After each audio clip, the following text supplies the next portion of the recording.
dia berusaha itu supaya untuk ibadah. Dia bekerja supaya bisa zakat. Dia bekerja supaya bisa infak. Dia bekerja supaya bisa sedekah. Allah kasih bonus dunianya, kaya juga. Apa kurang cukup pengetahuan tentang Abdurrahman bin Auf bagaimana kekayaannya? Kaya, hidupnya mewah, luar biasa. Tapi kemewahannya mengantarkan beliau ke akhirat yang ringan sekali. Ringan sekali proses seleksinya. Nyaris tanpa hisab. Utsman bin Affan kaya luar biasa, tanpa hisab masuk. Udah kaya, hidup mewah, nyaman, masuk surga tanpa hisab. Pop. Ya, ini miskin gak jelas, banyak maksiat. Ya kan? Itu yang bahaya. Jelas sampai sini? Itulah kurikulum hidup. Nah, termasuk kurikulum hidup yang diajarkan di surah An-Naba ini adalah tentang kurikulum hidup pasca kehidupan di dunia. Dan Allah terangkan dulu, nih di dunia saya sudah atur begini supaya kita yakin dulu, diberikanlah muqaddimah. Supaya yakin dulu, karena memberi info pada yang belum diyakini, itu harus dibuka dengan sesuatu yang diyakini dulu. Itu secara logika demikian. Jadi kalau Anda ingin menerangkan sesuatu yang orang belum yakin dengan itu, Anda harus kuatkan dulu dengan logika, terangkan kepadanya apa yang sudah dia yakini sebelumnya. Contoh begini. Bapak Ibu tahu tentara? Halo? Tahu tentara? Nah, gambarkan ada seorang tentara penembak jitu misalnya. Luar biasa. Track recordnya sudah bagus. 500 meter tembus pas sasaran. 1 kilo tembus pas sasaran. Sudah tahu kita semua dengan track recordnya. Tiba-tiba dia mengatakan begini, misal, saya bisa tembak itu tepat sasaran dengan jarak 5 kilo. Yakin gak? Ada orang gak yakin, gak mungkin dia terangkan. Nih, saya aja 500 meter sudah saya lakukan. 1 kilo pas sasaran. Saya bisa mengukur berapa ini, kecepatan angin berapa knot sekian, presisinya berapa, tembusnya kemana, ukuran seperti apa. Senjata saya kapasitas begini, begini, begini. Yang kapasitas senjatanya jangankan 5 kilo, 7 kilo pun bisa sampai ke situ. Ketika semua pembukaan itu disampaikan, bertambah keyakinan kita dia mampu atau tidak bertambah sama sekali. Bertambah keyakinan kita dia mampu. Saya akan menguasai bahasa itu dalam waktu 1 hari. Saya akan bisa bahasa Jepang misal. Dalam waktu sehari. Masa sih? Kemarin aja bahasa Inggris saya kuasain cuma 3 jam. Kemarin aja bahasa Rusia saya kuasain cuma 5 jam. Lalu dites, ditanya, bisa dia jawab. Ketika semua itu disampaikan, saya menguasai bahasa Inggris 3 jam, bahasa Rusia 5 jam. Mungkin gak dia menguasai bahasa Jepang dalam sehari?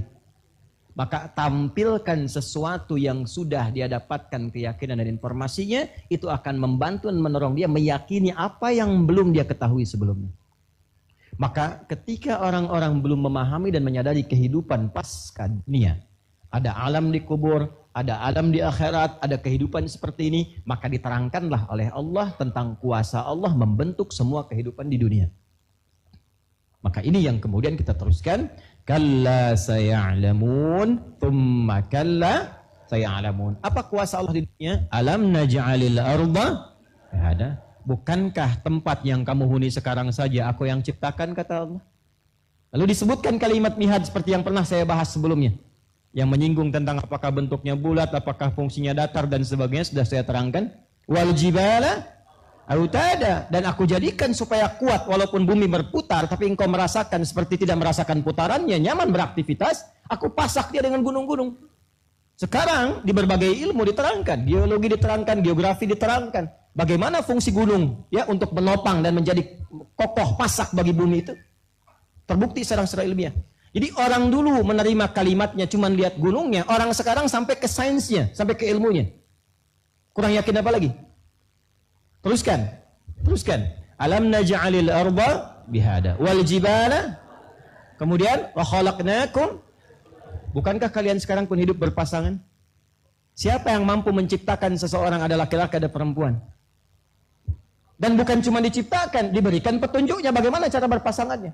Dari ta'arufnya, Quran surah ke-49 ayat 13. Dari memberikan lamaran, ya, dari melamarnya sampai memberikan maharnya, Quran surah ke-4 ayat ke-4.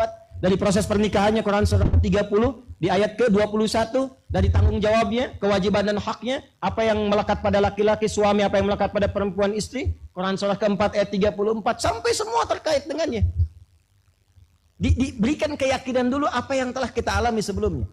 Kemudian setelah itu, waja'alna naumakum subata wa ja'alna al-laila libasa wa ja'alna an-nahara ma'asha wa banayna fawqakum sab'an shidada wa ja'alna wahaja wa anzalna minal mu'asirati ma'an thajjaja linukhrija bihi jannatin. Selesai. Itu tentang segala yang terjadi di dunia yang telah Allah ciptakan, yang kita alami setiap waktu. Jadi seakan ingin mengatakan begini, aku yang menciptakan segala yang kau alami di dunia ini. Setiap saat engkau lihat, engkau riset, kau pelajari di kampus-kampus, engkau dapatkan dalam kehidupan, maka aku pula yang telah menyiapkan kehidupan akhirat seperti yang engkau rasakan saat di dunia ini. Aku yang buat, maka akhirat pun aku yang telah ciptakan. Maka kalau sekarang engkau alami, engkau yakin, kenapa engkau tidak meyakini apa yang sama yang telah aku buat untuk akhirat? Itu maksudnya. Jelas sampai sini? Baik, baru masuk ke kalimat akhiratnya. Inna yaumal fasli kana miqata. Barulah masuk ke topik tentang hari kiamat. Bagaimana situasinya? Terjadi apa? Kedahsyatannya bagaimana? Itu intinya.